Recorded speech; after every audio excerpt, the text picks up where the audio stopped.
Excellent. So again, thank you everyone for hopping on. Please, if your Zoom account does not reflect your name, please feel free to put it in the chat.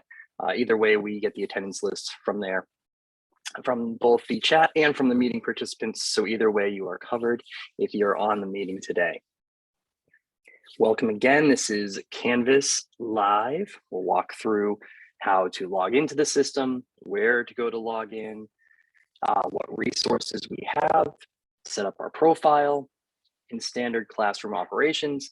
And then, as I said, the second half of the webinar will be more question and answer. I know that we are still working through the backlog of getting every instructor loaded into Canvas.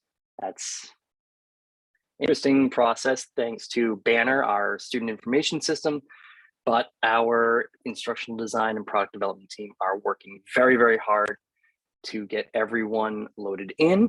And as we get people loaded in, everyone is invited to the faculty walk to class, and soon the faculty resource center. We'll take a look at that today as well.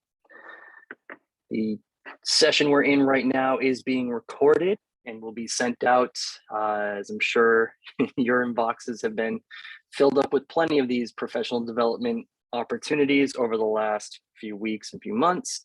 Director Lynette Caballero does an amazing job in putting these together.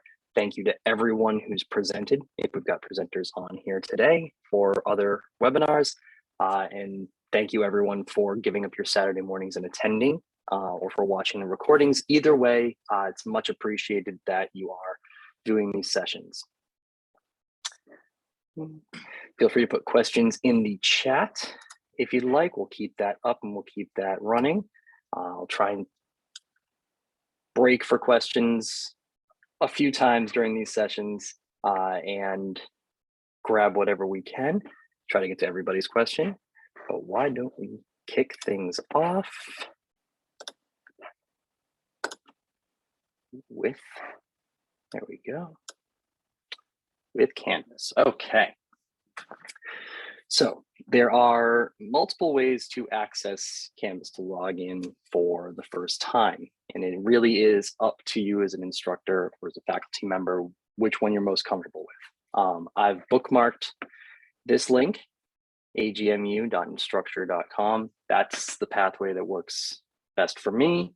However, I am teaching the FYIS course for online English this session and have been spending more time here in the web for faculty. So I've been coming to the AGMU website a bit more. But as you can see here under quick links, we've got the Canvas link there as well. Brings you to the same page. So either way, whether you happen to be on the agmu.edu website, you can go to quick links, or you can just go to agmu.instructure.com. Either way, it's the same page. The browsers that work best with Canvas are Google Chrome, which I'm using right now, and Mozilla Firefox. In the faculty walk to class, we've got links to download and install each one of those, either one's fine. Canvas will work with other browsers, Microsoft Edge, Apple's Safari, or even Internet Explorer. Yes, it does work with Internet Explorer. However, what we've seen are some feature interruptions, mostly in the playback of videos and the ability to post and attach files, which you're going to do quite a bit in these classes. A word on sort of how we'll be using Canvas. For on-ground instructors, Canvas will be where you're collecting grade data, where you've got your syllabus, and you'll have a shell. More of the course content happens in the classroom, but Canvas is a great tool to leverage. If you record a session, you can always put it in Canvas. We'll go through how to run a webinar in Canvas, a Big Blue Meeting session. And you can also put files in there if you want to do handouts through Canvas. That way students can access that when they're not in class. I, as a student, am notorious for losing every piece of paper that's ever been handed to me.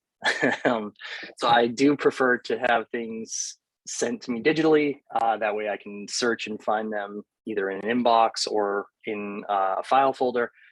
For some reason, papers, my desk is devoid of papers aside from my notes for today's meeting, which I am surprised we're now 10 minutes in, haven't disappeared or walked away.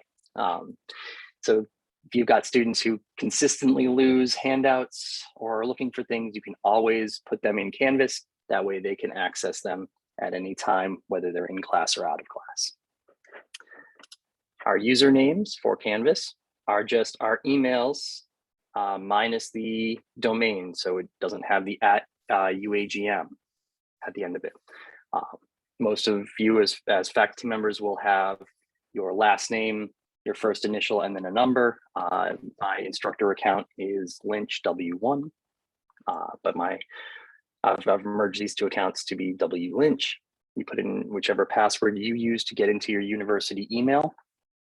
The help desk is able to address these issues if you have login issues. We've gone through sessions with the IT departments at each campus. If you run into any issues, that would be the first place that I would suggest to go. There can be occasionally some interruptions between Banner and Canvas. That's where Canvas pulls its login data from. At the moment, don't panic if that's the case. Just go ahead and see your helpful IT staff. They'll be able to assist you with getting your login taken care of. Once we log in, we'll see our dashboard. As you can see, mine's quite populated. I typically do not remove things from my dashboard. That's just my personal preference. All of these boxes here are course tiles. These are different courses that I am added to either as a student or as an instructor. And this is my heads-up display. We'll go through how we can remove things from there, how we can add past courses onto our dashboard, and what these course tiles take us to in just a moment. First, I wanted to give a full overview of what the dashboard looks like. On the left-hand side here is the global navigation ribbon. So this ribbon appears in the same structure for every class that we are in. These features do not change. What you'll have is you'll have your account, and we'll go through that in just a moment. Your dashboard, which is what we're on right now. As you can see, this is the tab we've selected. Courses, which show courses that you are enrolled in currently as a teacher or as a student, and courses that you've completed either as an instructor or a student. The calendar, fairly self-explanatory, it's a calendar. The inbox, which does not mean that's your inbox for your university email. We'll go over some of those finer points in just a little bit. And then separate areas for history, showing a historical record of the pages you visited in case you wanted to quickly go back to something that you just couldn't find. The commons, which will become something we use a bit more in the future. Right now, that's a bigger Canvas community situation. And the Canvas Studio, same situation. We'll be using that more to share ideas moving forward, but right now there's not much content there. The help icon is Canvas help. They are available 24/7, 365 days a year, or approximately. I don't want to say that they're working on Christmas Day, but but then again, I'm not sure exactly how they staff these days. This is for issues along the lines of, I can't post something. I am unable to find this feature. Where did my class go from the courses menu? Things like that. If it's specific login issues or you've been assigned to the incorrect class for PT, those would be AGMU specific issues, and those you would go back to your academic director and back to the IT team to make sure that, that all the information on our end is correct. Okay. And I can see we have some folks who don't have access to Canvas just yet. Like I said, the process of pulling those in has taken a bit longer than anticipated. due to some drawbacks with Banner, our student information system, where classes are scheduled and processed. We are working to get everyone loaded in. I spent yesterday with Ricardo Hernandez, our Canvas administrator, working to remove some of those roadblocks and get everyone in. So should be very soon. I know Professor Rafael Del Rio passed a list from the Canvas in Espanol presentation of instructors who requested Canvas access. Please know if you've reached out to Professor Del Rio, you do not need to reach out again. We are still working on that. Thank you for putting this in the chat, Professor Paez and Professor Maldonado. I will make sure that we prioritize getting everyone in very soon. I was hoping that we would have it. The unfortunate Blackboard outage and Banner issues push things back just a little bit. So we've got our global navigation bar on the left-hand side, our course tiles here right in the center, and on the right-hand side is our to-do list. As you can see, this being the last day really of PT 53, I've got some assignments to grade, some makeup work that students obviously have submitted maybe a little late and have been given some leeway based on their situations that I need to go in and grade before the end of today.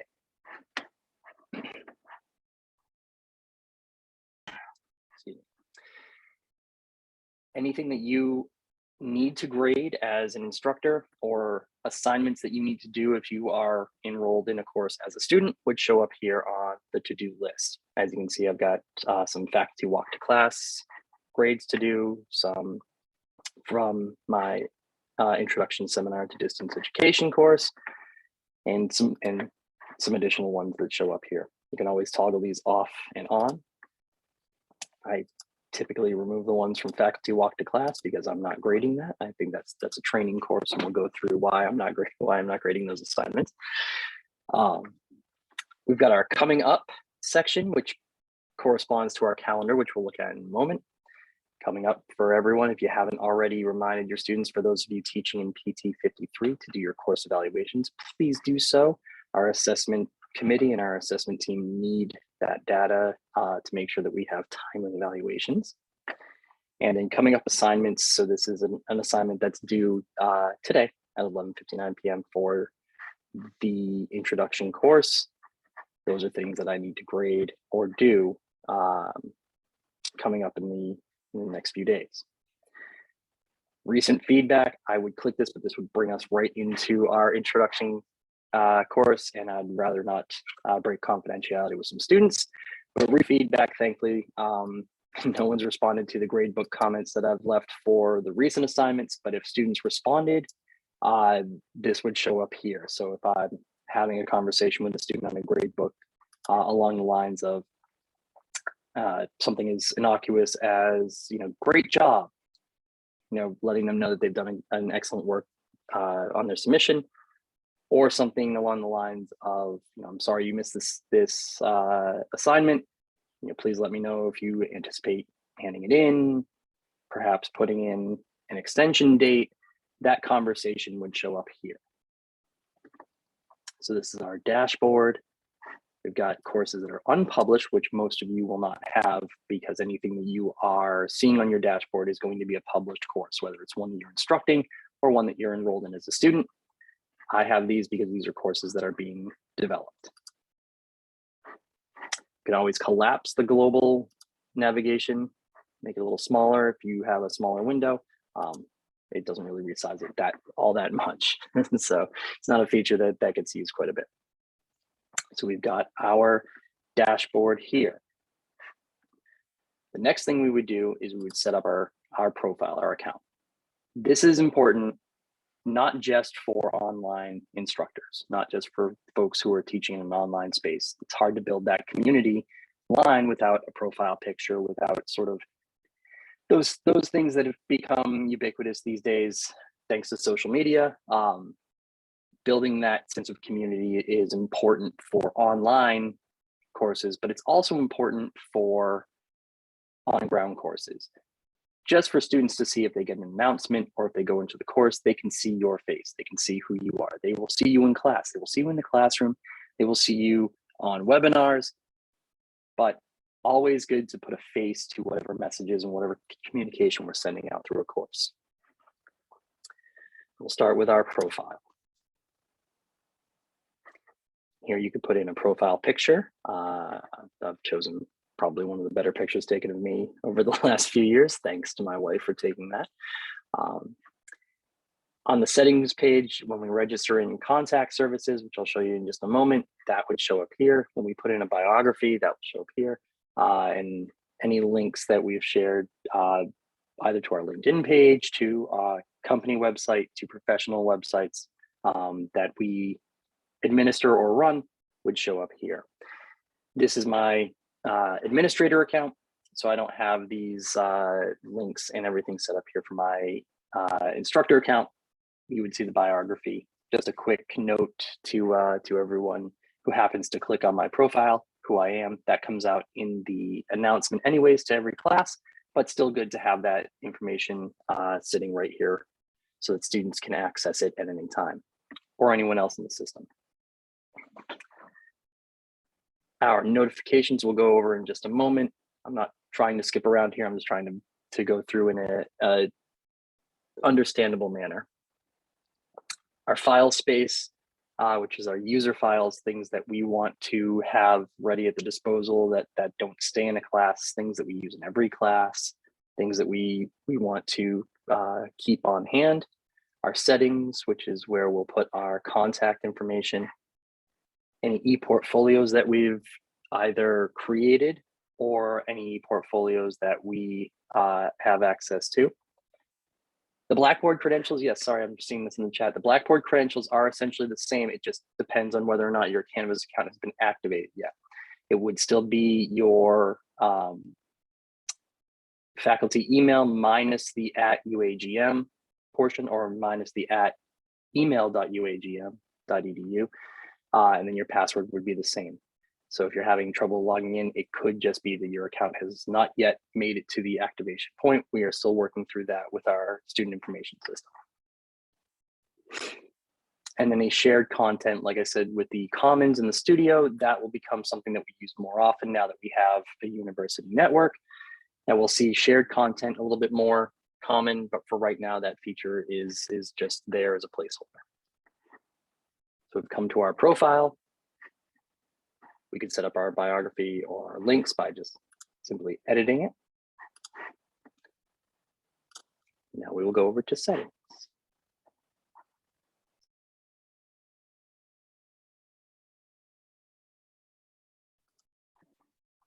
Okay. Settings is what reflects our account details, essentially, and our different emails for contact, different methods of contact.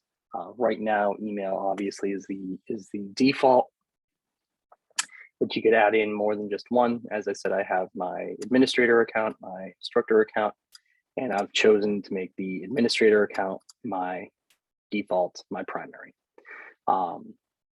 I could set that just by hitting the star for my faculty account, or if I hadn't taught for a while or stopped teaching, I could just delete that from my Canvas account altogether.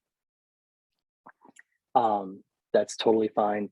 Anything that you enter into this email address area here is going to be visible by other users in the Canvas space. So please be aware of that.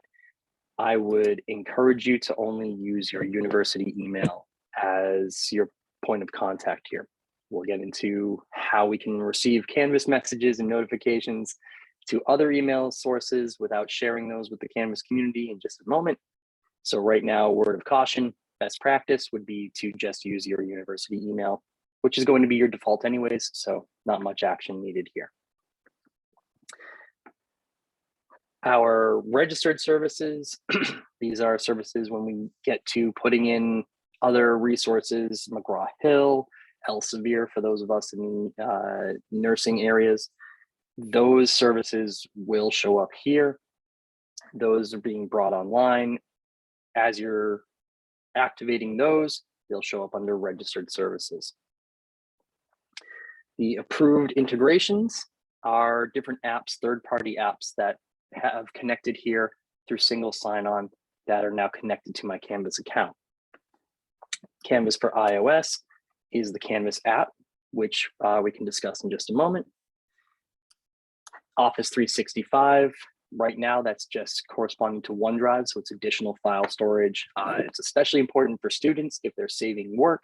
They don't have to panic that they have left an assignment on their computer at home or on a flash drive somewhere that they can't find. If they're using their OneDrive to save their documents, it's connected right here in Canvas. They can submit documents and assignments right from Office 365. The same is true for Google Drive. We've turned that on. If students want to use Google Drive, they can submit that. So Google Sheets, Google Docs, Google Slides. If they would prefer to use that rather than using the Microsoft suite, that's a personal choice. One's not better than the other necessarily, but they can submit all of that in here. We are, for those teaching in the online space, we are revisiting how we use BioSig. Right now, it is a bit clunky, let's say. That's probably the nicest way to say it, where students have to authenticate before every assignment, be it a discussion board post, an assignment, a quiz, anything. What we will be moving to for BioSig is only authenticating at certain juncture points during the PT. So what that means is a login or an authentication at the beginning of the class, and then somewhere towards the middle of the class, and potentially somewhere towards the end of the class. We want to decrease these instances so that students don't feel they are constantly signing into BioSig. We've gotten a lot of feedback on that. For all applications that are connected here, for your Office 365, it would still be, yes, your university email and your password to get in, because that's simply just Office. For Canvas iOS, for the app, same situation, same login that would get you into Canvas would get you into Canvas via the application on your mobile device, be it for iOS or Android, they have both. Google Drive, obviously we don't have Google credentials, so this would be something more personal. If you have a Gmail account, if students have a Gmail account, that's where that login would come from. But the majority of these will be set up as a best practice under your university email. So for McGraw-Hill, when we configure that, or for Elsevier, as I mentioned, those two resources previously, because I've spent the majority of last week working with them, those would be best practices set up under your AGMU university email. We are working on expanding single sign-on, so it's a little bit easier, so that you only have to log in to one instance, but it will be communicated to use your university email as your primary login.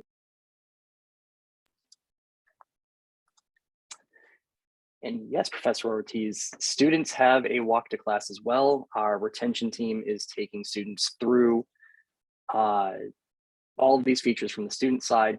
There's really not much of a difference between the two. Our learning resource teams, learning assistance specialists are doing an excellent job of getting the word out to students on how to log in, how to use Canvas. We've put together kind of quick start guides, the same way we have for faculty, the quick crash course on how to log in, where to go, and what to look for. And for additional services, we're setting up other sessions for new tools as we bring them on.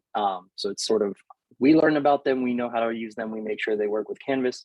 We show them to the learning resource teams, who are amazing and go above and beyond, as I'm sure you all know, and they share those out.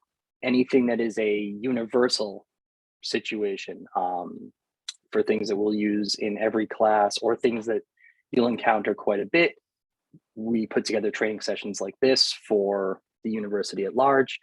For other subsets, again, not to be redundant, but Elsevier for the nursing faculty and the health sciences faculty, those training situations happen specifically for that section. So if there's something we bring on for just business professors, business faculty, we'll do a session just for that. These will be in the Faculty Resource Center, which we'll look at in just a moment. I'm always happy to communicate more knowledge to folks. I just don't want to confuse anyone on what you may or may not see in your classes, depending on what discipline you teach under. So our integrations, these are just things that are connected that we no longer have to log into every single time. These are now connected. Canvas knows about them. They know what the login details are, and we can just activate them and click right through. So that is our settings. Our file space, these are user files. So there's a difference here. There's user files and course files. Course files, we'll see in a moment, are files that you upload to a specific course. They live in the file storage for that course. Think of it as a piece of paper left in a classroom.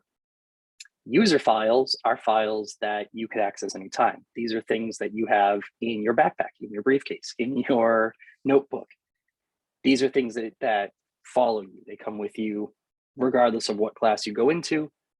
So there's that differentiating factor is user files are something that can be plugged into every single class, and course files are things that only exist in a specific class.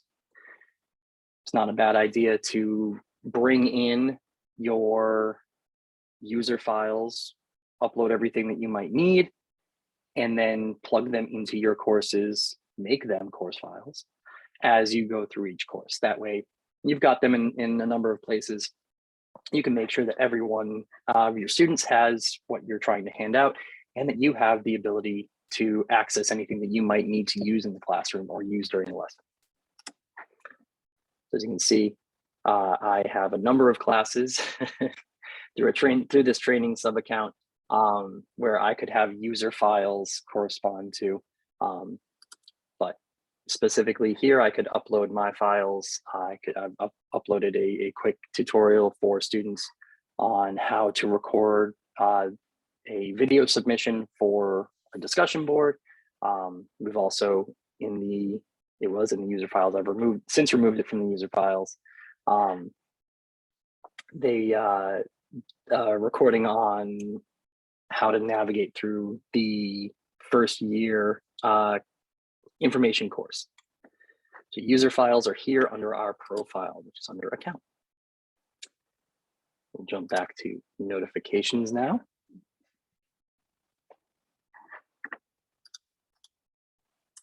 Now, for each class in each instance, or each login, I should say, that we have in Canvas, we have the ability to set our preferences for notifications. We are still, as people are getting brought into Canvas, and I can see that there are still some folks that may not have login yet. I'll mention again, it's the same credentials that you would use for Blackboard. You may not be authenticated yet. We are working on that with our student information system to make sure everybody's in and can be added to the faculty walked class. So for each login instance, as you can see here, I've got my administrator account and I've got my instructor account. We're able to set our preferences for notifications. As we get every user logged into Canvas and up and running, there will be requirements for what we set as notifications. Right now, it would be a bit confusing to send that out to folks who don't have access just yet or haven't started teaching. If you're in a Spanish or a bilingual course, you're not yet using Canvas. You will for the start of the fall semester. The notifications there will be set so that we don't miss any communication. Here, and the same thing happens for students. They can set their preferences. We've made recommendations on best practices for them, and we'll do the same for faculty as to what we receive. You've got 4 options for each one of these, and I'm not going to go through every single item here on the list, but things like due dates, submissions, submission comments, announcements, file uploads, everything. You have the ability to choose whether you would like to be notified immediately, get a daily summary, a weekly summary, or turn notifications off. As you can see, because I'm getting the notifications for everything through my merged administrator account, I've turned off all of my instructor notifications so that I'm not getting them twice. If I only had the one login, I would set these to whatever the preference is or whatever the recommendation is from the academics office. This way we don't miss anything.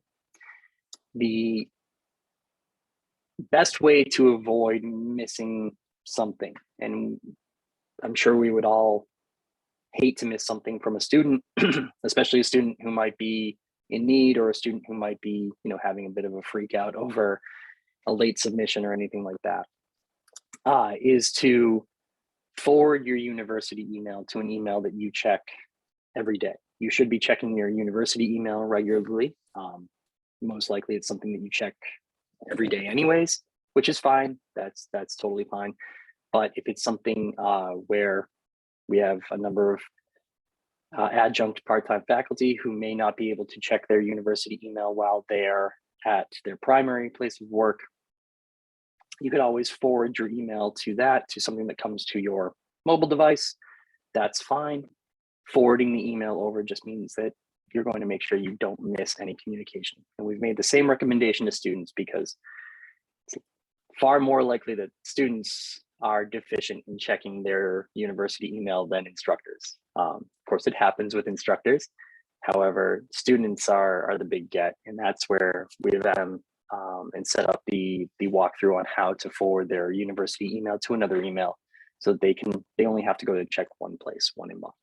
But these notifications would come in through your email. And let's see, I can pull one up here. Okay, find one.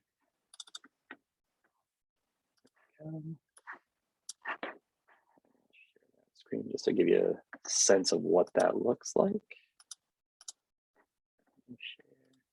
There we go. Okay, so this is a notification that I've gotten from Canvas to let me know that assignment due dates have changed for some assignments, so that I'm aware of anything that's been updated in any of the classes that I'm either teaching or assigned to as a student. I can click to view it. It'll take me right to that page, or I could click to update my notification setting, which would bring me right back to this page in Canvas. So if I was getting too many notifications, I could toggle those off. So if these are set to weekly, if weekly was too much for due date assignments, which of course it's not for notifications, I could turn it off. Or if I didn't think I was getting them in a timely enough manner, I could go to daily or to immediate notifications. So again, these are built in for every communication method that we log into Canvas. We can set up our notifications. So that goes over our account. We've gone through notifications, profile, our file space, our setting space, the ePortfolios. You'll see students building this a bit more as we've made it sort of part of the FYIS course to build an ePortfolio so that they can catalog their work over their academic journey. But instructors, definitely, if there's work that you're proud of or information that you would students to be able to access, feel free to set up an ePortfolio. They're fairly simple to do. You can simply just create one, name it.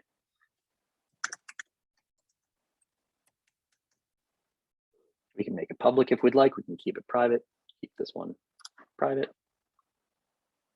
And then you can go through adding whatever sections, pages, content, anything that you would like to do. So examples of great work. And then you can always download it as a zip file or send that link out to whomever you'd like so that they can see a version of your ePortfolio. So you'll see these coming from students. You'll see students pulling in from assignments from classes, great work they've done or assignments that they're proud of, pulling into their ePortfolios. There is a wizard to walk you through every step. As you can see here, it opens on the bottom, every step of adding from the introduction adding sections, to the pages that you can add to those sections, adding submissions and other settings. It walks students and faculty members right through how to create that. So if you have a few free minutes and want to show off some of your work or want to be able to share that with students, please feel free to go to your account and go to ePortfolios. But for now, we'd like to go back to our dashboard, go see our course tiles. So I'll just click dashboard here in the global navigation, and we're right back. Okay, now looking at our dashboard here, we've got our enrolled classes, we've got classes that we're an instructor in, they're all here. But as you can see, this is fairly populated, and some days it's easy to know, oh, this is the course that I'm teaching for this PT. And some days, I might click the wrong box and then have to backtrack. How do we clean this up? Well, we'd go to our courses menu, and you can see these are all the published courses that I am attached to. So you'll see your faculty walk to class, the faculty resource center, any courses that you're attached to as an instructor, anything else, collaborative spaces that as we continue to grow Canvas, you'll get added to. And you can always go to the all courses menu. As you see here, these stars denote what ends up on my dashboard. So if I wanted to say, I don't want to see this public sandbox anymore, it's very simple. All I do is click that star and that disappears from my dashboard, cleans it up a little bit more. That doesn't mean I lose access to the course. It just means it's not going to be right there on my dashboard in my heads up display. I can always come here to courses and see this. And the same thing is true for courses that we've completed. So past enrollments, as you can see, last PT for the second semester, I was the instructor for FYIS. I could very easily go right back in there and see everything from student submissions to my own announcements. That's been incredibly beneficial. I've failed to put one or two handouts into my user files, which we went over recently. I am sharing my screen. Sorry, thank you for putting that in note. All right, can we see it again? Can we put in the chat that we are seeing the screen? There we go, okay. All right, thank you very much. I'm not sure if Zoom wanted to cooperate. However, I'll just jump back there, back to our dashboard. Seeing this is cluttered, go to our courses menu here, seeing all the courses that I'm enrolled in, going to all courses. As I mentioned, these are the stars that you click and unclick to add or remove things from your dashboard. And again, past enrollments down here at the bottom. So past enrollments, courses that have concluded, you can go back into and access. Obviously, you can't still post announcements or grade certain things. Those have closed out. Same thing's true for students. They can no longer submit because the course is closed. However, they have the same access to go back and review. Always good to have a historical record to go back and be able to see what we did. I've found that, again, beneficial this time, having taught last semester or last PT and teaching this PT. You have those days where you have to put an announcement or share a file and you think, well, last session I did it great. Last session I was having an on day, I was feeling good, got everything right. Let me go back and see what I did there. Let me go back in and see what language I used. Maybe I used a certain phrase that seemed to get a good buy-in from students, and go back and reference that. And I can pull files from that. So if there's a handout, again, that you've forgotten to put into your user files up here under your account, you've left it in a course, that's fine.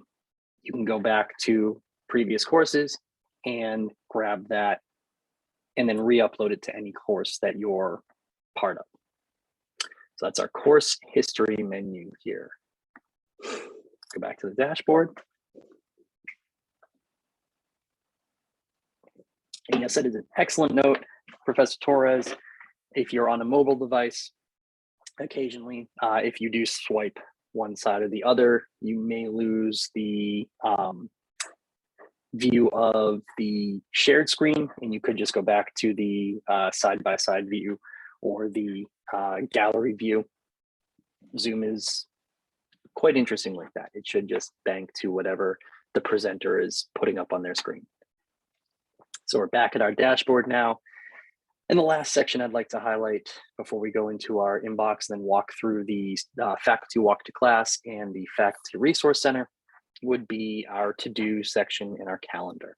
So as I mentioned, our to-do section, this pulls right from the classes that we're enrolled in. So if we were a student, there may be assignments that we have to do. Students see that coming up.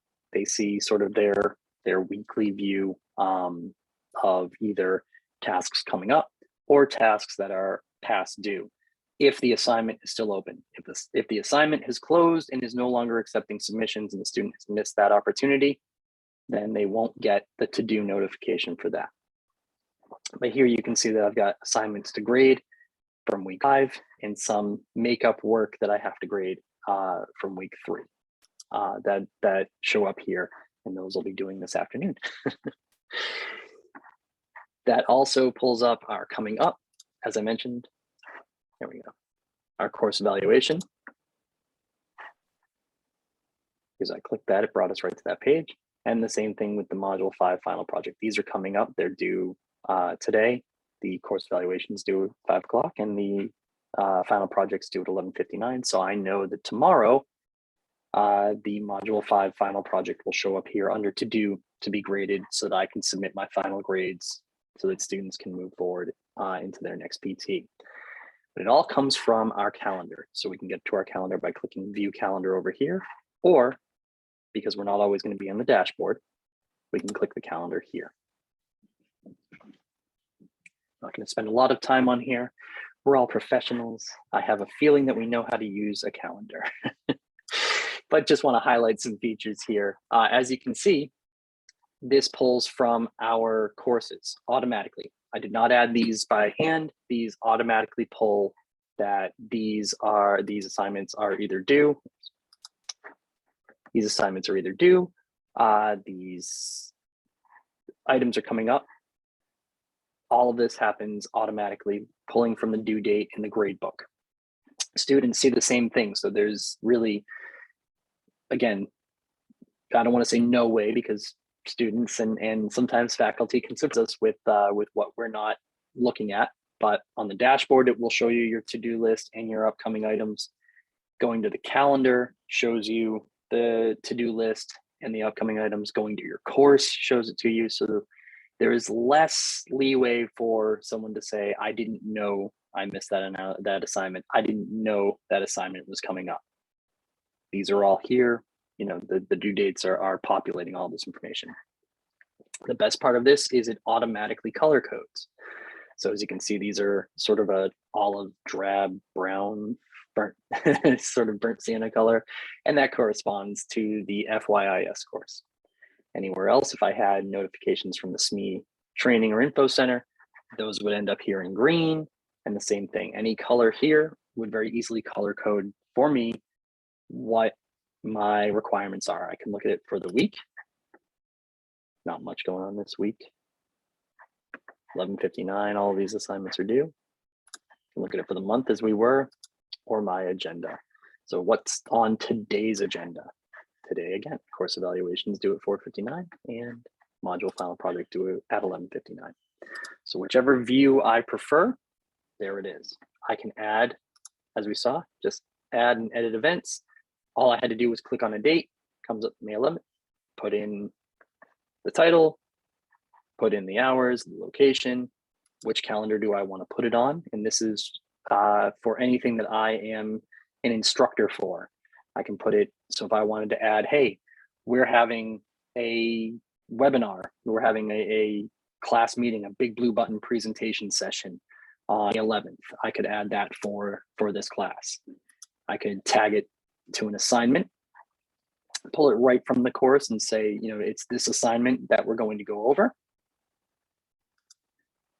and I can add it to just my to-do list if it's a standalone item. So, hey, remember, you have to leave at this certain time. You have an appointment. If I had an office hour situation set up, I could set that up as well for this class. I could say, oh, see, conferencing, add big blue button. There we go. I could set that up ahead of time so that students know this is coming up. That way we can communicate to them a bit better, link it right to their calendar. It comes up on their to-do page. So this, we have a very comprehensive walkthrough video and guide on how to do this, to add these big blue button conferences and these events, because that's another piece of feedback that we've gotten from instructors that are teaching in Canvas is, how do I let my students know about conferences or big blue button, which is the presentation. Think of it like Blackboard Collaborate. This is how we would let students know ahead of time. This is one of the pathways we can do, use to set up and put that on students' calendars so that they know sessions are coming up. So please watch when the recording for this session is sent out. We'll also be sending out the walkthrough for that. This is sort of a newer feature that we've developed and worked on. So responding to the feedback we've gotten from those of you who are teaching in Canvas, you'll see that guide come through. But I'm just going to add a new event. I'm just going to close that out. So that's a walkthrough of our calendar. Our inbox, I would click this.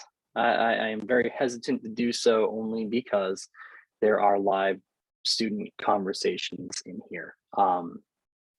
But we will go through what the inbox looks like in future sessions. It is a messaging feature just for Canvas, and we'll pull that up a little later in this session. So jump back to dashboard. So we've gone through all of the features on the dashboard. We've gone through the global navigation ribbon over here. It's time to dive into a course. So we'll dive into our faculty walk to class. So this is one of the first things you'll see in Canvas as an instructor, is the faculty walk to class. This will be a tile set up on your dashboard when you have Canvas access. Here we have the landing page for the faculty walk to class. And from left to right, we've still got our global navigation ribbon here on the left-hand side.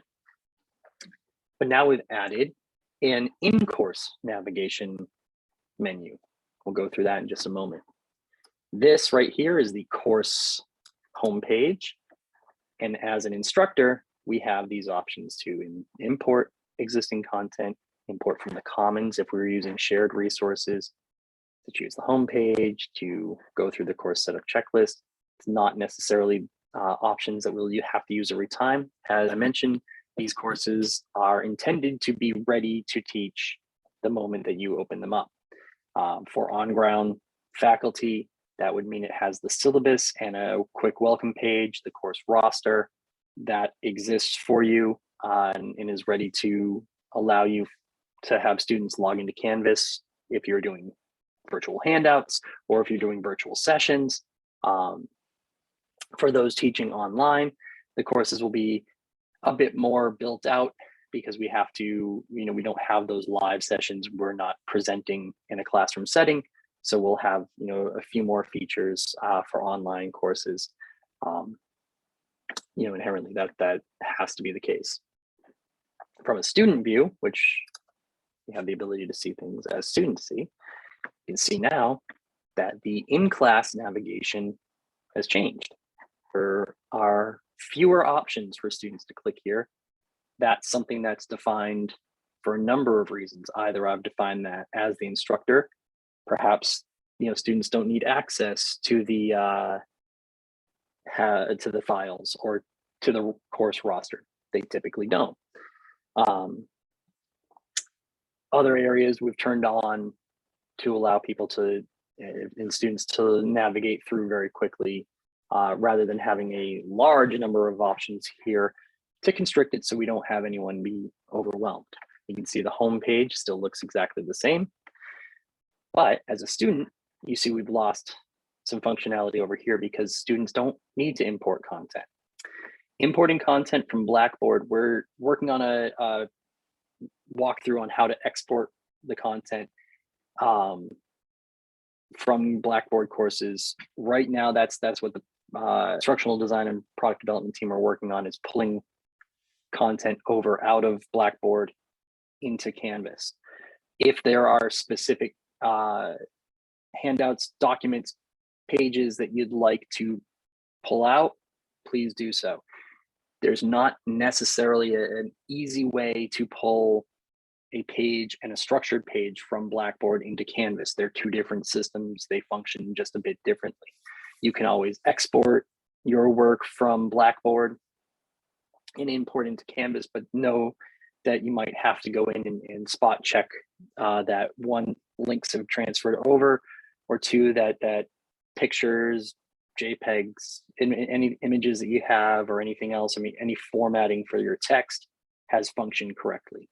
So as you're pulling those, if it's a course that you teach regularly, if it's a course that you, or if it's a page or a resource that you use consistently, not a bad idea to start thinking about those and thinking about moving those over. Again, we don't want to go out with communication and have people panic. How do I do this? You know, what do I do with this? So that's more of the idea, that we'll have the resources so that people can walk through just how to do that and just what they need to export, because we don't want anyone to think they have to export everything. That's what's being worked on this side. So great question, great question. So I will leave student view now and go back to the instructor view, and you can see the in-course navigation. We gained a lot of spots back, but you can see these icons, the line through the eye. If I hover over, no content not visible to students. Well, I've made no announcements in the faculty walk to class. That makes sense. There is really no announcements to make necessarily through this course. This is just a training course, a self-help course, a self-paced course. No announcements really need to be made. As you can see, some of the other areas that are turned off: rubrics, pages, the assignments view, because this course functions a little bit differently.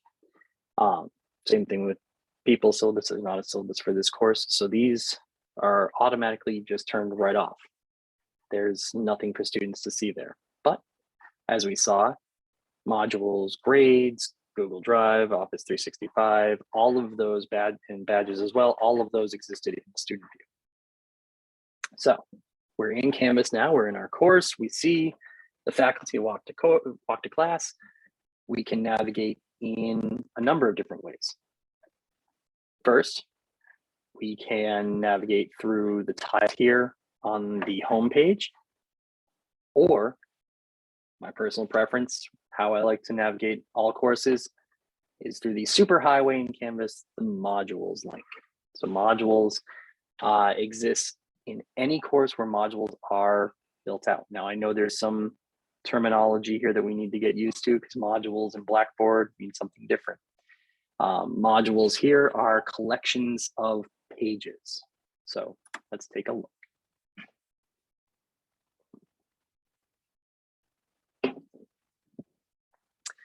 Okay, so we've got our modules, or our collections of pages, for the faculty walk to class. And again, this is something as a student, jump back into student view, this is something you'll see. You'll see all of these modules. You see the exact number. Now, as a student, you can see what you've completed, what you've started and not completed, or what you just haven't started at all, haven't reviewed. What we're not doing currently with modules for the training courses is we're not making them sequential. We are making them sequential for student walk to class, student orientation. Those are sequential because students, we're trying to take them through step by step. However, instructors and especially adjunct faculty, the feedback we've gotten is overwhelming that the majority of faculty who teach elsewhere or have children who are in you know, have gone to school during the pandemic times, have experience with Canvas. We didn't want to make this a frustrating experience. There are going to be areas where, as a faculty member, you know what you're doing. Okay, once you've set up your profile, you know how to set up a profile.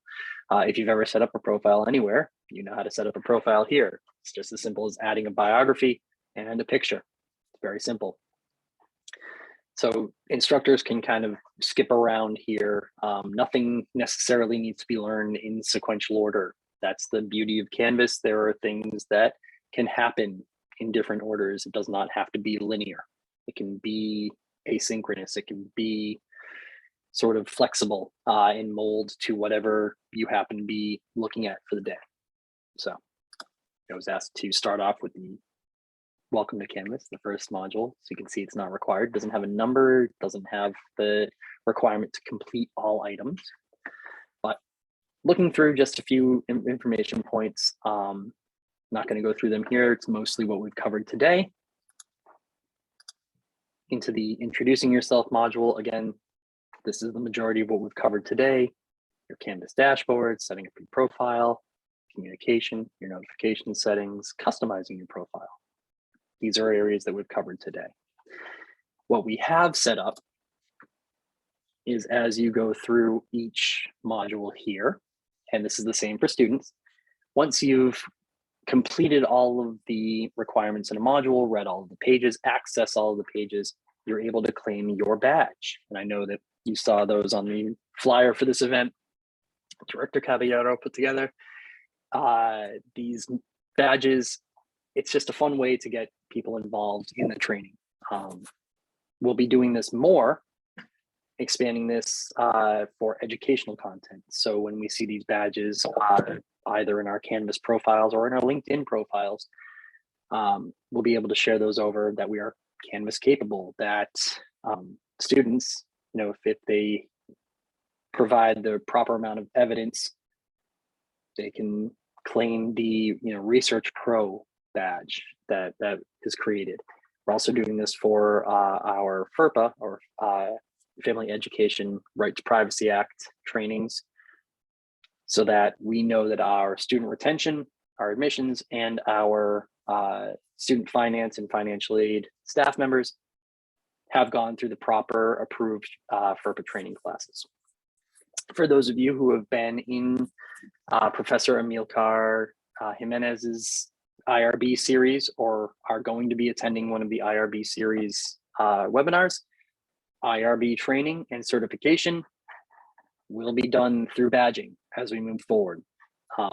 So once you've completed a session, once you've completed the IRB NET or CT program requirements, you'll receive a badge so that we can very easily track who has done the training, who can work on research projects with human subjects.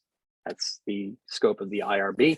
And it's just our way to know that we don't have to chase down faculty members if they have the proper badges. We're going to be expanding this quite a bit so that any professional development sessions that you do, you get a badge for, you get recognition for, and that goes into the file so that when it comes time to collect all of that information for either an evaluation or a licensing or accreditation visit, we have quick access to that, and we don't have to do what has been the case, which is reach out and request documents from all of you. We're trying to make it easy on everybody so that the work that you're doing and the professional development you're putting in, very easy to claim, very easy to prove on both ends.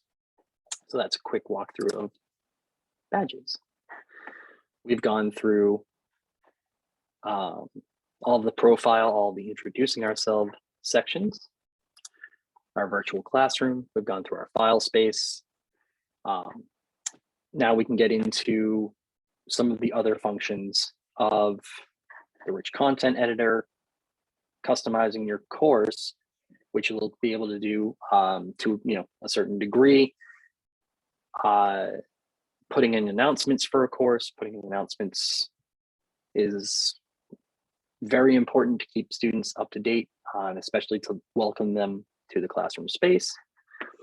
And as you go through this training, you'll see there are different sections, creating a home page, a quick virtual classroom quiz. Are you, capable of setting up your virtual classroom, putting the digital chairs behind the virtual desks? And as we go through, there are different sections, creating lessons, how to grade with our speed grader.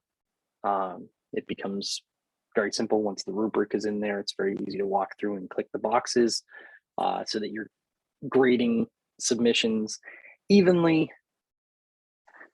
Let me put the AGM background. It's a great question.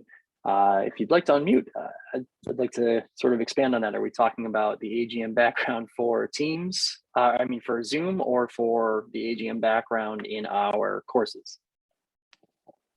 The AGM background for our courses. Mm-hmm. So these are going to have a specific look, and I can show a very quick template. Let me just pull this up of what the course will look like from the instructional design team. So we're taking sort of that requirement for instructors to build out that welcoming space and completing that ahead of time. So when you get your course assigned, these elements will be taken care of, so you can add just your personal flares rather than having to create the course essentially from scratch. So in just one moment, I'll bring up a very quick example of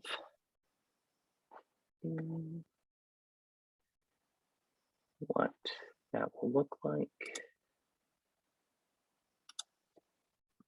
There we go. We'll look at this very, very quickly.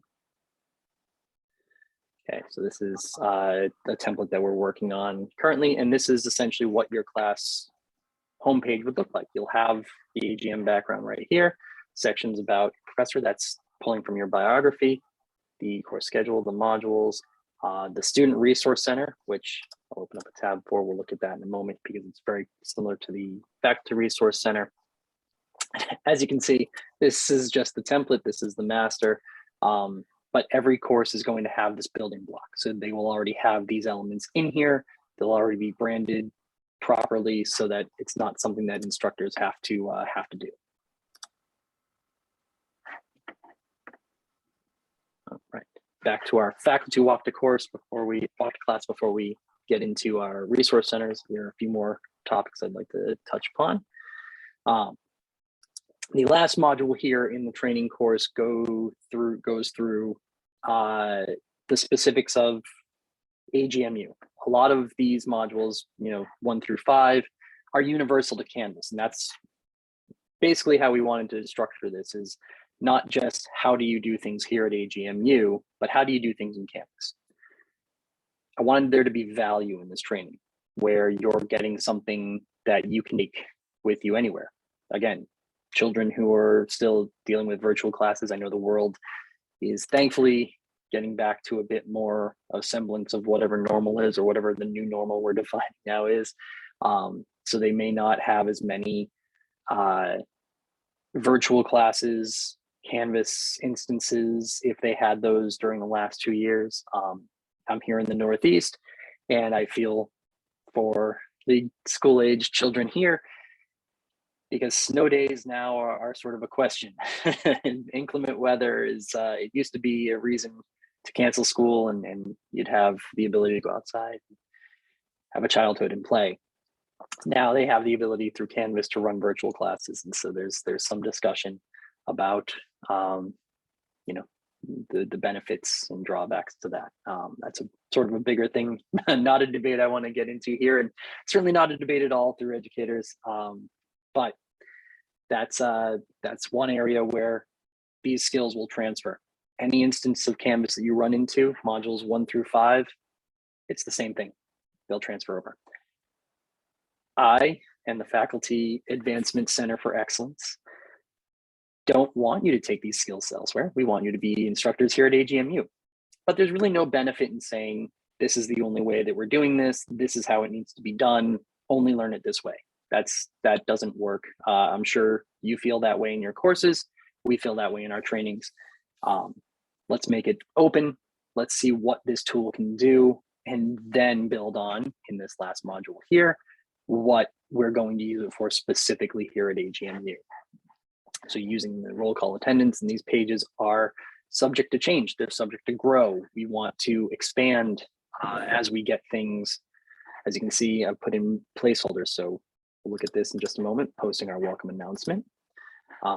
Exporting grades to Banner, soon that will be Anthology. That will be a process that's a little bit easier than going through the current grade submission process. We're still working on the connection to pull grades directly from Canvas into our student information systems, and soon that will be a reality, which would be great and a lot easier for folks than filling out that sheet on the last day of classes or the day that the class closes and then getting it to your academic director or your registrar. Yes, and Professor, we can get the AGMU background when you're conducting a virtual class, similar to the one that I've got here. That template can be shared. That's another file that we can put into SharePoint or into a shared space, the Faculty Resource Center, where you can pull that down and use that as your background, rather than blurring your background or using, just letting people see what's behind you, this is my bedroom office. So I am very thankful for the virtual background. So we'll get that out to everyone. So again, module 6 here in the faculty walk to class goes over the specific functions for AGMU, and it will always be growing. But anytime new content is posted, you'll get, again, an announcement. So as we're learning new skills, there will be things that come up here. What I do want to highlight very quickly before we get into some of the other features and the specifics, what we do is we'll go to, if I can find it very quickly, of course I can't. Faculty Resource Center, there we go, perfect, okay. So again, another area that we'll have, and we want to build this university feel, is the Faculty Resource Center. Students have a similar resource center.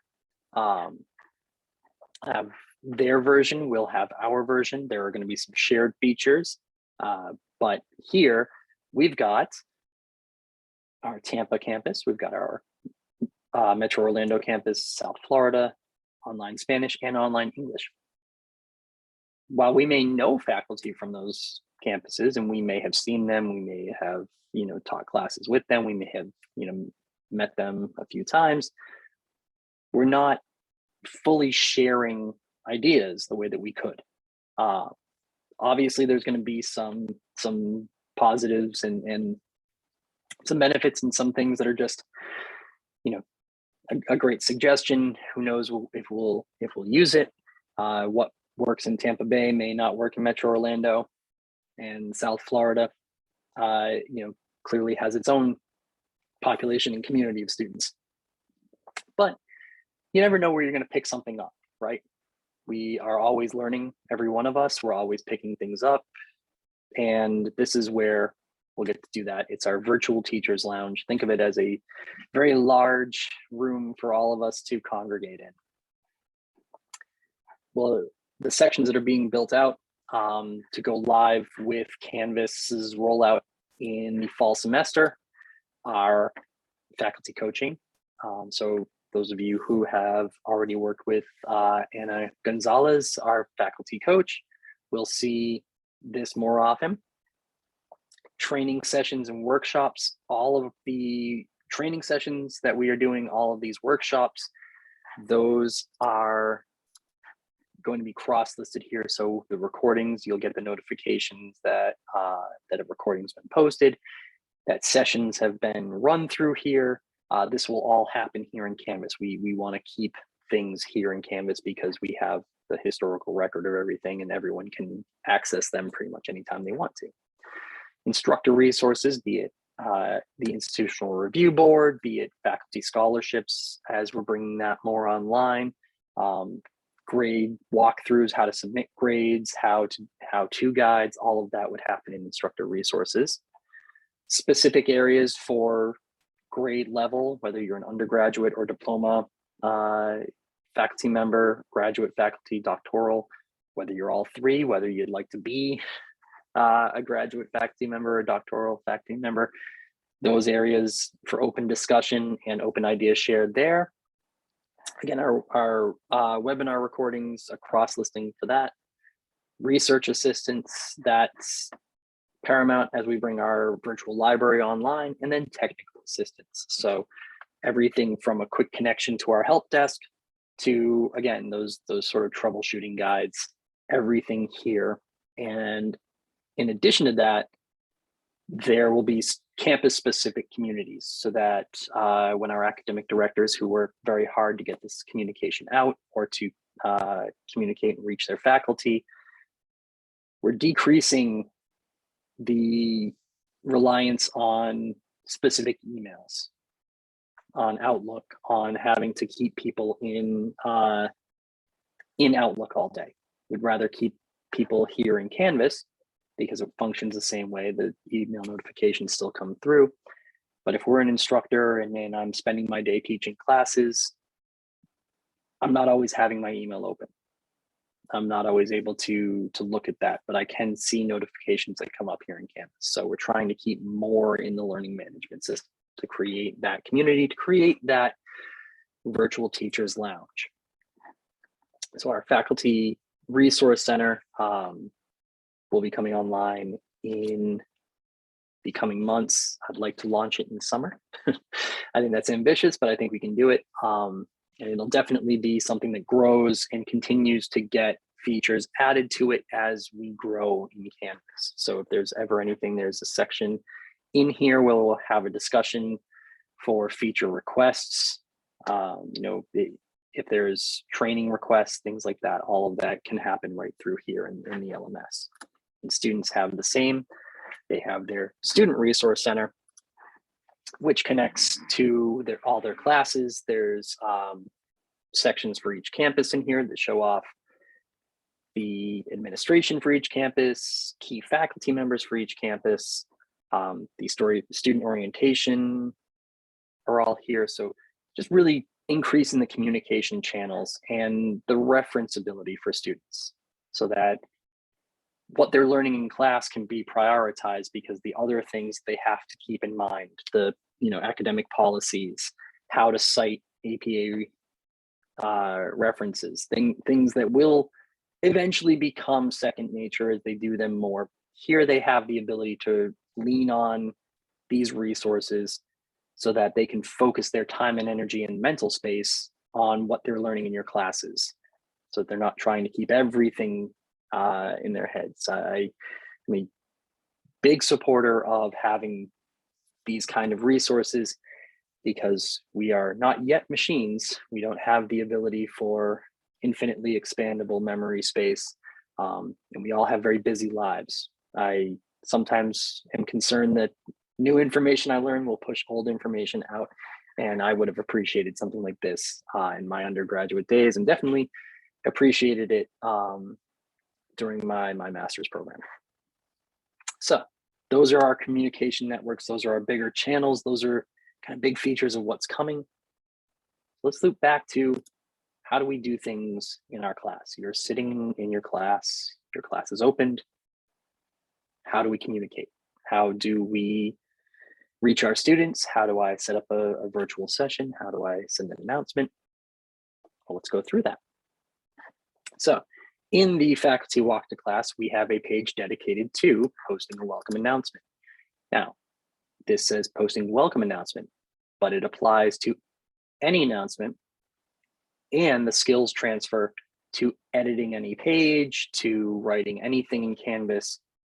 It is essentially the same process as it uses the rich content editor.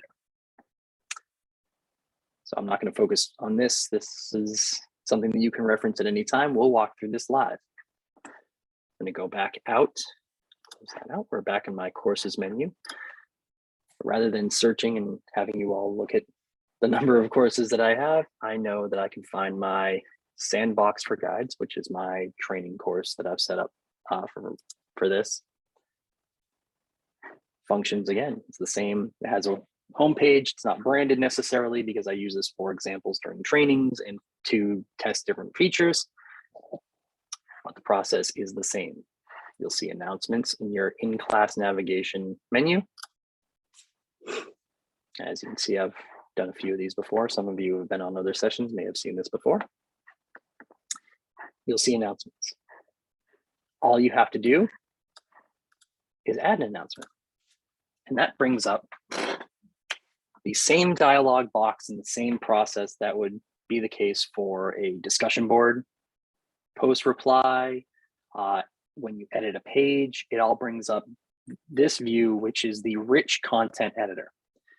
Anyone who's built a web page through WordPress or Wix, you've seen something that looks a lot like this. And these features really aren't dissimilar than Microsoft Word or rich text editor, and for those who use that, or any other text editing software. Obviously, a lot of these features are congruent. So to post an announcement, first you've got to choose a topic title. So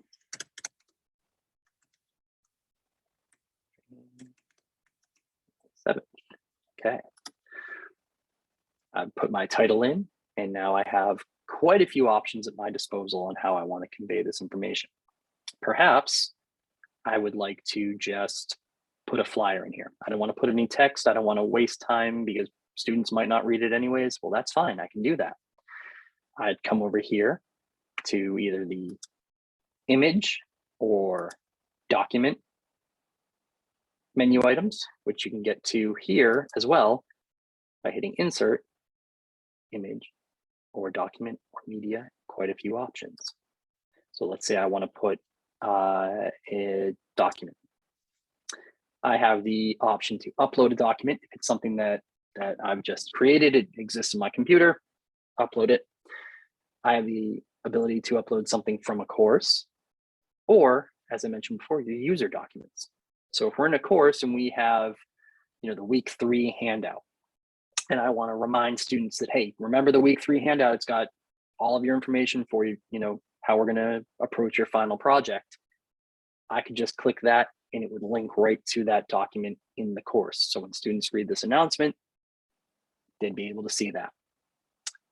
If it was a user document that I know I hand out the same thing during week 5 to every class, or I hand out a specific thing that I tagged into my, or uploaded into my user files, I would click user documents. That's where that goes. Or if it's something that I just want to upload, I can go ahead and just click upload. And now I can, same situation, we'll go right to, let's upload the flyer for this that we're in right now. And there we go. Okay, and then all I have to do is hit submit. And there we go. I could put context in there if I wanted to. I could, oh, we got a hand raised. Go right ahead if we've got a question. I'm happy to stop.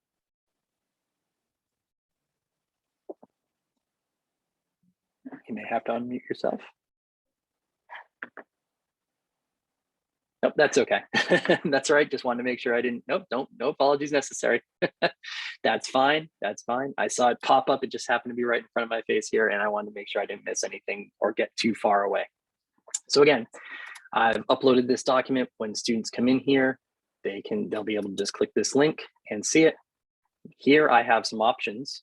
If I've linked in an assignment or a document or a file, anything.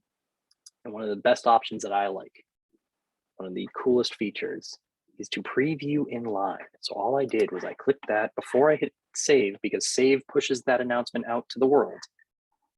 I clicked link options, preview in line.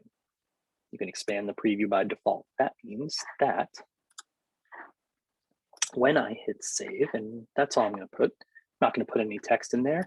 I'm just going to hit save. Now, when a student sees that announcement, this is what they get. They don't need extra information from me unless I want to put extra information in there. When they click on this announcement, they'll see that again, it'll come up in their announcements. They'll click it and it will immediately open and say, oh, hey, this is what it is. So maybe it's a handout. Maybe you say, hey, this is what we discussed in class this evening. I just wanted everyone to have the handout. Bam, here it is. They can look through, they can click on any links that are in there, they can view the information. If they want to download a copy for use later, they absolutely can. It's entirely up to them. Go back in, do another announcement. We can do essentially anything that you need to convey your information to your students. You can do through the rich content editor, through these announcements, through editing pages, all right here at your fingertips. For those of us who teach math classes, you can put in tables, tools, put apps in here. Math classes, you've got equations. If it's a YouTube video, a TED Talk, oh, hey, everyone, we talked about multiple intelligences this week. Here's a great TED Talk that supplements our talk this week. You can embed content in here. The options are limitless. I know they were in Blackboard as well, but these features, we're trying to leverage more of the technology and more of these areas that really hit students where they are. If they're living in the online space, and more people are with an Internet of Things, we want to make sure that we're going to them and meeting them where they are, helping them connect however we have to. Again, another area where we focus on in the introduction course to distance education, or really to college life, are our different intelligences. I am an auditory intelligence person. I can hear something and it sticks in my brain. My notes are typically, my handwriting is terrible and I usually don't reference them anyways, but they're just there as a comfort. I've had students who have various different intelligences or preferences as how they perceive that information. And as much as we can, we want to try and incorporate those elements. That's not saying that you're not doing that already, you are. Clearly we've had student success. We're just trying to expand that and give instructors more options to share information and to convey information to students, and students more options to receive the information in a way that makes the most sense to them. So we've got quite a few options here. Format the text however you want, size, formatting, all of our bold, our italics, our underlining, colors, everything, equations. If we want to do postscript, subscript, we can do that. Make icons, make lists. I mean, it's all right here. Put a table in. We can put a table and just draw the table. Okay, I want a 10 by 10 table, so I can put sign up times. I can do whatever I'd like that I would do in Excel, or I would do in Word. I can do in my announcements, or I can do on my pages. Once we've gotten that where we need to be, if we want to attach any additional files, you absolutely can here.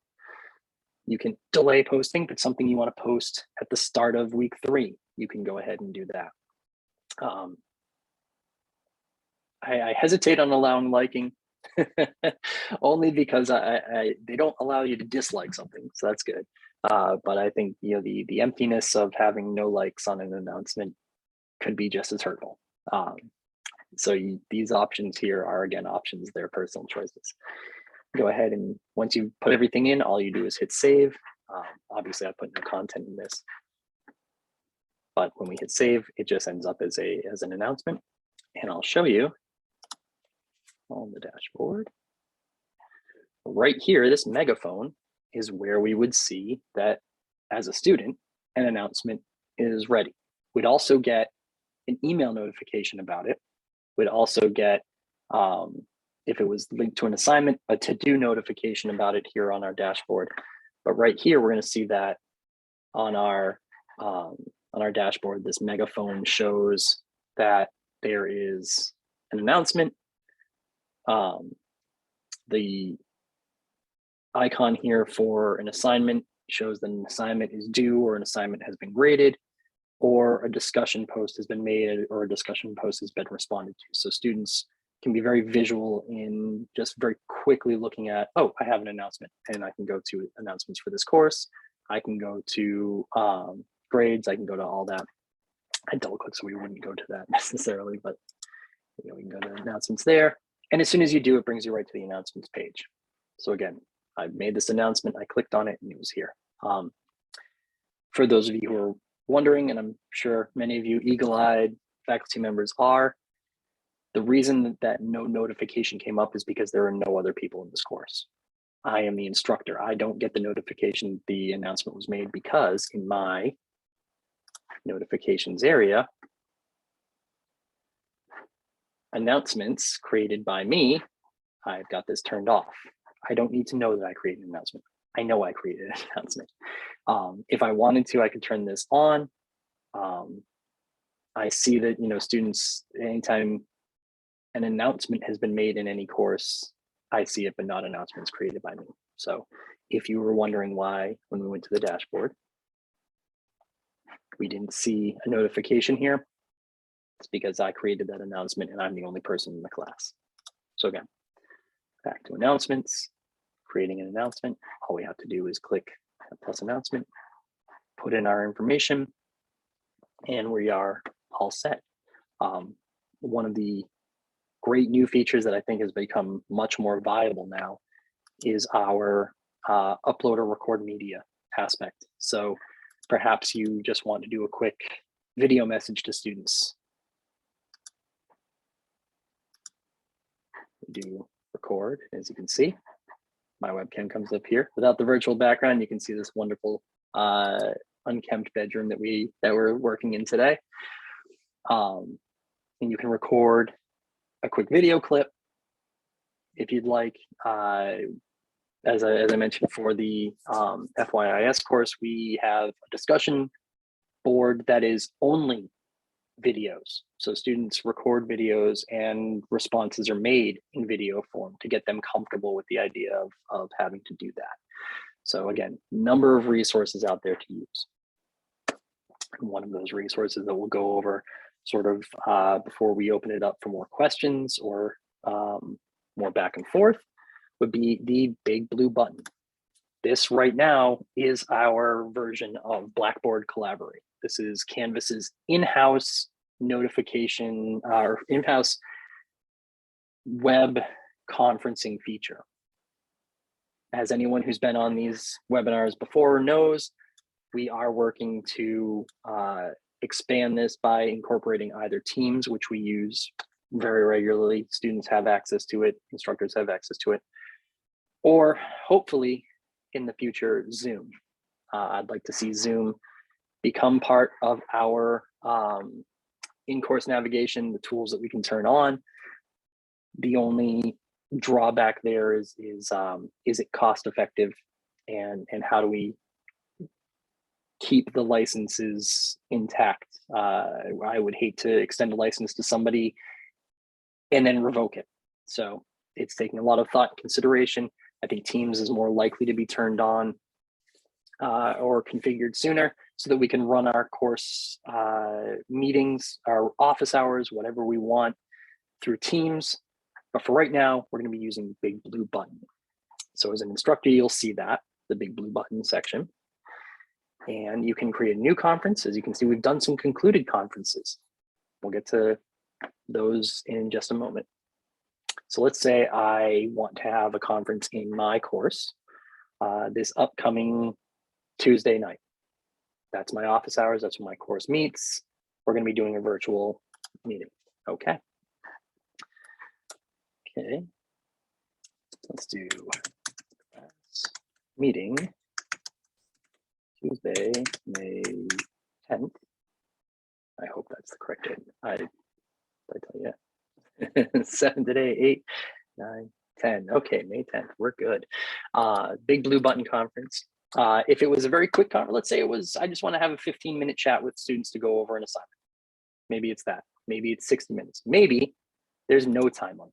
maybe it's going to be the entire class and it's going to take however long it takes. It could take 5 minutes, it could take, 2-3 hours. That's fine. You definitely want to enable recording just in case somebody can't attend the conference, somebody can't attend class. Let's make that sort of something that we click fairly regularly. Put in the description.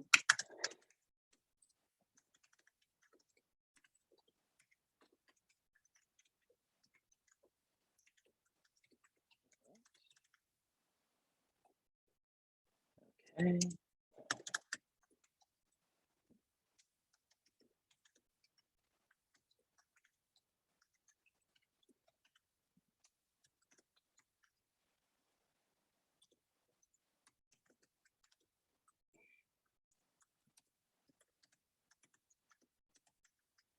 Okay, so I've just put in some information, and this is very important. We'll go back to the calendar in just a moment. We'll create this. Ideally, we'll invite all course members. That's everyone in the course. However, in courses that have group work, if we just wanted to meet with group 3, let's say group 3, I've heard from all the members and they just can't figure out how to get this assignment started, that's fine. If there were groups in our course, we would have the ability to just speak to a subset of that course, so group 3. If there were multiple sections of our course, we would have the ability to say just section 1 of our course. Typically, this isn't something we do if we need another section of a class. It would get a new facilitator, new instructor. We typically don't assign multiple sections of a class. Guest speaker, they would need to be someone who is in Canvas. Guest speakers would be better through Teams, which can still be set up. You can still set up a Teams meeting if you were going to have a guest speaker, absolutely. If it's someone in the classroom, that's fine. They'll be here. They'll essentially speak through your Canvas account. But if you wanted a guest speaker that was remote, I would suggest using Teams, setting up the meeting and sharing the Teams link in an announcement. You can also set up the calendar alert in the course calendar with the Teams link. Guest speakers are not necessarily something that Canvas has fully rolled out, only because they anticipate that any institution that adopts Canvas is going to use a third-party video conferencing. That's typically how Canvas does things. If they can't make something that's better than Zoom, they put something in there that works and allow people to connect whatever other apps they'd like to. So guest speakers would be better in Teams, or physically in the classroom with you, speaking to the class through your Canvas account. So you can invite all course members. This is a very important checkbox. In the early stages of rolling Canvas out, we did have a situation where an instructor had deselected this box.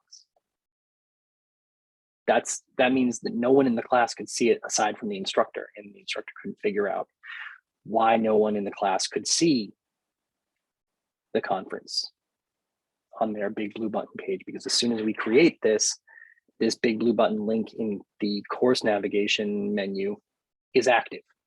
Students can see it, they can go to the page and then be able to see new conferences, upcoming conferences, or concluded conferences. So please be sure to click invite all course members if you're having an all course member. If not, as you can see, when I pulled that off, I could select just specific group or just specific users. If it's just, again, there's no users aside from myself in this class.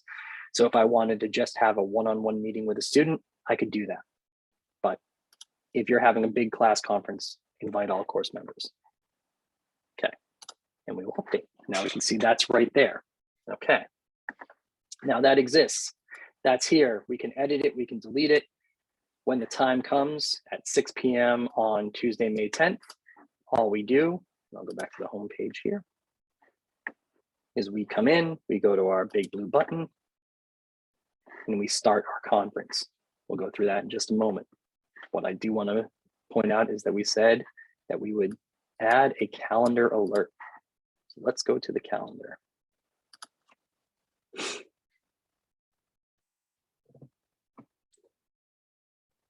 Okay. So let's look. There's Tuesday, May 10th. And you will find it's not a course that I keep on my dashboard necessarily. And since I'm the only person in it,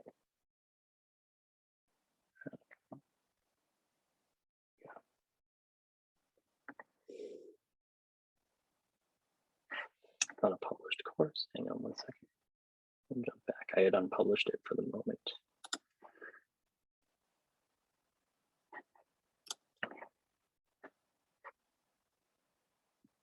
There we go. I'd unpublished that to do some core work on the class. I'm proud about that. Now, what we should see. Take Canvas just a moment here to connect the dots. There we go. Sandbox for guides. Fantastic. Okay. There we go. Change color. It's there. I can set up my new event. There we go. An assignment. Go ahead and Sandbox for guides. There we go. And set up. The title is Web Conference on Tuesday the 10th from 6 p.m. Let's just say 6 to 9 p.m. Say it's going that long. Location, blue link. Conferencing is big blue button. Add big blue button. The calendar is for the Sandbox for guides. There we go. If we'd like to add a specific message again, I can do that. If not, that's fine. I can just create the event. And now when we go back to the calendar, there we go. There's our web conference. And now that will come up on our dashboard coming up May 10th, 6 p.m. web conference. So now anyone in this course will see, again, this is what I was talking about earlier. We'll have a guide to walk through for that. I know that was fairly quick. In the interest of time, to leave time for our Q&A. So we'll have a guide for how to do all of those steps as we're creating those conferences. Now I can see I have this web conference. It goes to my calendar and I can see that. Oh, hey, fantastic. What course is it for? Oh, it's for the Sandbox for Guides. Where is it? Big blue button. Hey, there's that web conference. Now I'm the instructor and I've started the conference. And I will listen only so that we don't. There we go. Excellent. We are in. Fantastic. We're ready to go. The conference has started. We are all set. We've got all of our navigation here. We can turn on our webcam. We can do the chat. We can do our whiteboard sharing with students. We've got our list of participants here over to the side. Everything is right here. If I want to have a chat with our students while we're in here, if we want to do a chat in there, they can jump in, raise hands, listen, everything that we want to do presentation wise. Sorry, I know that might be lost on the screen. It's lost for me. Is here in the conference, in the big blue button environment. So everything that we want to do is ready for us to share this with students. We've gone through, we've done our conference, we're done. We can end the meeting. Yes, we can. Okay. Okay, jump back. And now we're back to the home screen of the course. We go back. We've ended that. There we go. And when it's done, and I clicked on the wrong one, of course. When it's done, it would end up here in our concluded conferences. Students would get a notification, an email notification that the recording is ready. So anyone who couldn't attend the class Wouldn't need to follow up with you. You could send an announcement absolutely and say the recording's ready. Just go to your big button link. It would be right here. Students could walk through and see it. These are just placeholders. I didn't actually record anything, but it would just be me talking to another group of faculty members. But you can go through and tell students to navigate to the big blue button area to watch the conference. Any concluded conferences would show up here. They do not disappear. They don't disappear even after the course is concluded. Students would still be able to go again to that course menu, to all courses. And now that course is published, they'd be able to see that and go to their big blue button and see the conferences, to see everything that they want to reference, everything they want to go back to, any recordings that they want to revisit. And the same thing goes for instructors. That is our walkthrough of web conferencing. Whoops. Okay, back to our dashboard. Okay, excellent. Well, we have about 15 more minutes in the presentation. I'm happy to answer any other questions. I'll keep the Canvas window open just in case we get a question about a feature that we want to walk through as a group. But feel free to either raise your hand, put it in the chat, or just go ahead and unmute yourself and ask a question if you've got one. I'm happy to answer them however they come in.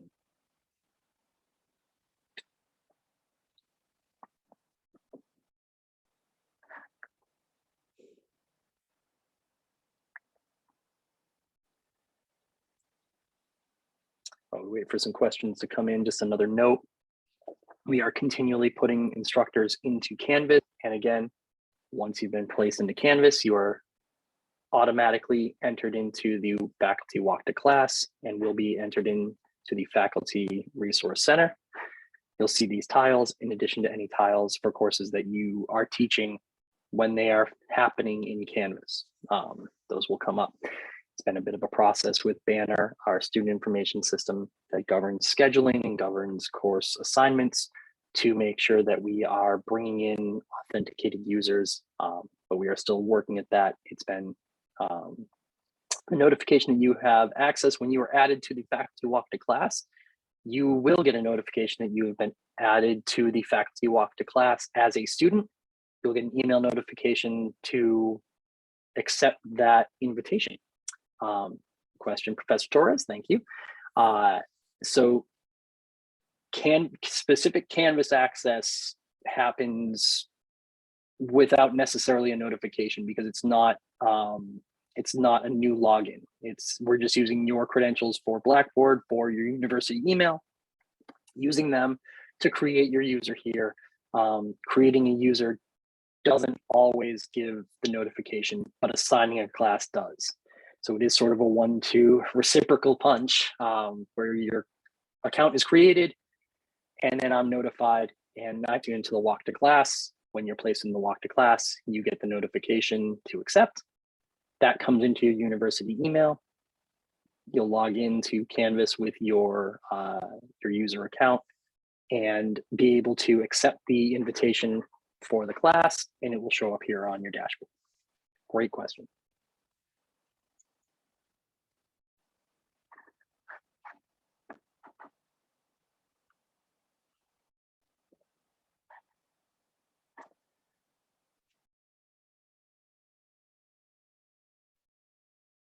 Okay. I know a lot of this has to do with getting into the space, clicking around, getting used to it as we get a feel for it when we're in the driver's seat. One note I did want to mention before I get to Professor Rodriguez's question here in the chat is, as you go through the sandbox, which is your testing ground, it's your own private course. We are happy to extend those. If you find yourself needing a sandbox course, absolutely. When you get into Canvas, please feel free to reach out to me directly, wlynch@uagm.edu. I'm happy to set up a sandbox course. The only information that I need from you once you have Canvas access is your identification number, your SNUM. We use that for tracking purposes.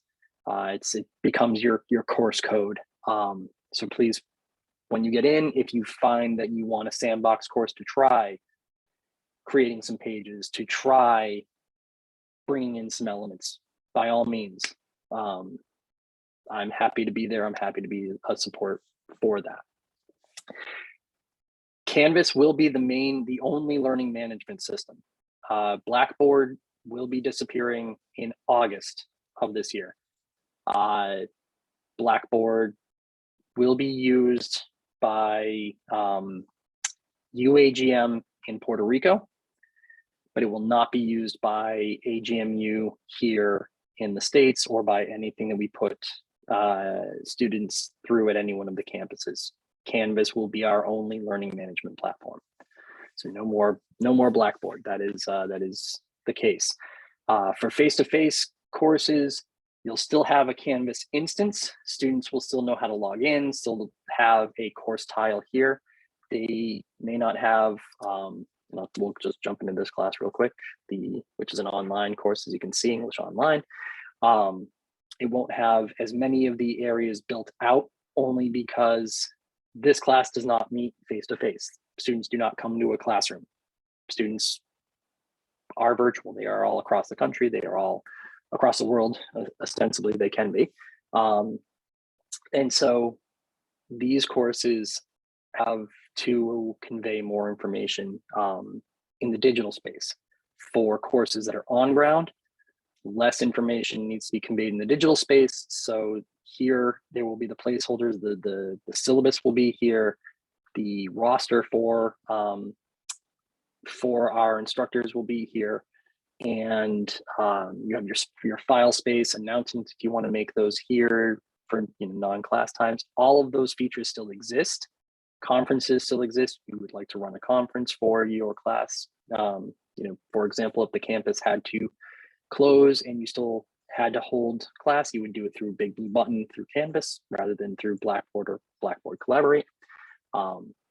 What we're trying to do is make sure that everyone has access to the same level of resources and services, regardless of whether you're teaching in English, Spanish, bilingual, or on ground or online. We want to make that the same experience for everyone.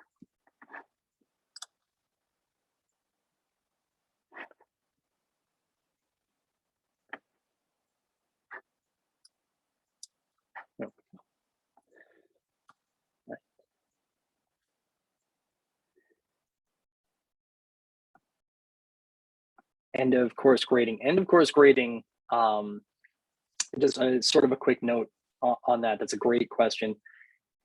End of course grading is a process that is going to inherently improve as we move forward into a new student information system at the start of next calendar year, Anthology. What that will enable for us is the ability for the grades that we put here in Canvas, whether we be on ground or online, put those into this system and transfer those grades directly into student information system, rather than having to take it out and say, well, I have to put this on a sheet for tracking, send it to the registrar, send it to my academic director. This will pull right over into our student information system. That is definitely an area, as both an administrator and as an instructor, that I feel we can improve. So I fully agree with you, Professor Rodriguez. And of course, grading should be a more automatic process, or if there are different aspects to the grading process, they'll be in the faculty walk to class. They'll be discussed in the faculty resource center, so that everyone knows what the policy, what the SOP is on that. Dr. Nadarse, I see we have a question.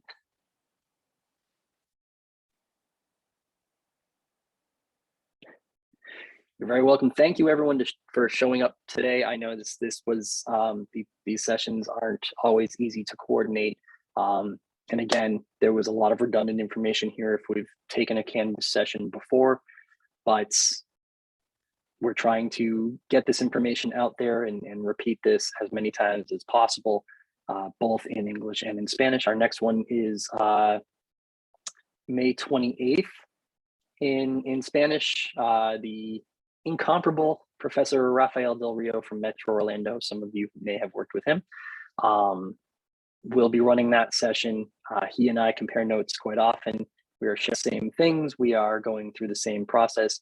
He's doing a great job because he works with faculty members face-to-face, day-to-day. He knows a lot. I've taken a lot from his direction as to what we should incorporate here and what features we should go over. So I appreciate anyone sharing their ideas. Please, this is an open administration and an open forum to send those suggestions over. We can always improve. By no means do I think these are perfect sessions, especially because I'm leading them. But we could certainly, any suggestions that we get are great. We will incorporate them into additional sections. If there are areas that you feel need to be covered, please let me know, let your academic director know, who will also let me know. That's fine. I'm comfortable with either pathway, and we'll build those into future sessions. Or if it's something that's more universal, we'll build them as pages in the resource center or in the walk to class so that everyone gets the chance to learn. So again, we are working on rolling everyone into Canvas. Hopefully in the coming weeks, that will be the case for 100% of our instructors. You'll get your ability to come through here. And just sort of a final word on expectations for the training. Each module is approximately an hour to read every page, to do every exercise. By no means are we expecting everyone to do the training sequentially in 6 hours straight across. That would be crazy. No one wanted to listen to me for 2 hours this morning, I'm sure. It's meant to be something that is not taxing to your day-to-day, be it in your primary role or taking away from the time that you have with your family. That is very important, or taking away from the time that you have for your students and for, or even just for yourself. It's meant to be something that you can do as an iterative process a little bit each day, chip away at it, and before you know it, you will be getting that Canvas capable badge. So again, I know we have 5 minutes left here. I'll leave it right open. Yes, absolutely, Professor Ortiz. I know that was a direct message. Your suggestion is well noted. And again, it is a stumbling block on the technology side that we're trying to overcome to bring everyone in and not compromise data or confuse anyone, because we still have so many classes that are running in Blackboard for the next few months, be it bilingual or Spanish courses, that we did not want to cause any confusion where you weren't sure as an instructor what learning management system you were teaching in. But I completely understand that concern. I would rather have people doing this hands-on, or rather get questions hands-on, but that's why we're working so hard to get everyone in and into the walk to class so that you can start clicking around. And again, in these areas, there's really nothing that you can do that an administrator like myself or the indispensable Ricardo Hernandez or Eddie Pedraza, I know many of us know him. There's not much that you can do that we've given the ability to do that can't be undone. So please know that we have a great support system here. Excellent. Sorry, I'm responding to another direct chat here that for some reason didn't come up on the screen. It came up on my phone.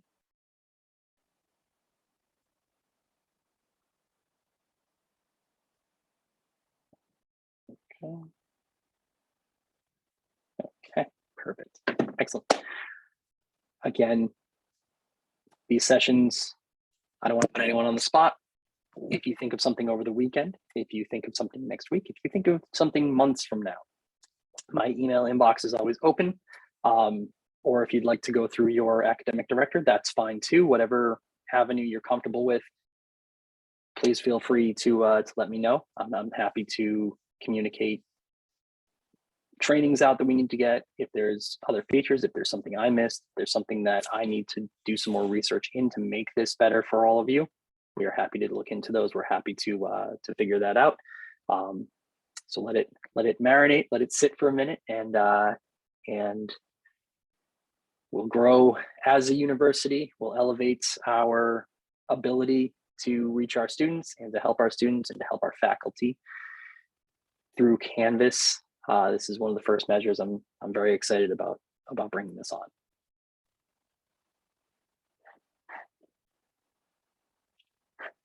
Right. Perfect.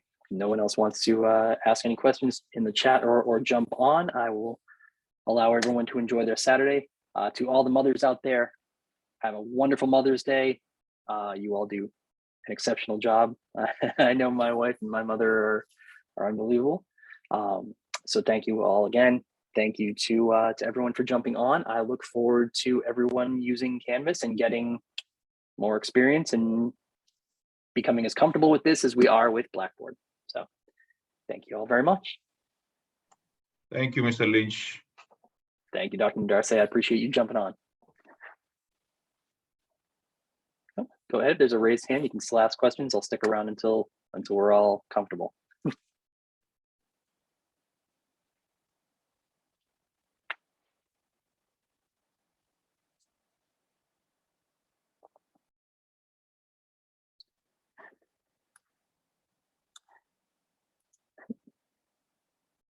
But I think you're muted there, Professor Marshall. If you would like to unmute yourself, I'd be happy to answer any questions if you've got your hand raised. If I know that hand raise button sometimes gets in the way and is clicked by accident. I don't want to single you out. No, good morning. It's my bad. So I want to say thank you and you have a blessed day. Nope, no bad. Like I said, I've clicked it far too many times in meetings myself. So just wanted to make sure I didn't miss any questions. Thank you so much for joining. Okay. You have a blessed day. You too. Thank you. Happy Mother's Day again to everyone out there, and have a wonderful rest of your weekend and rest of the PT. All right, we'll send the recording out at the start of next week. All right, enjoy the weekend. Likewise.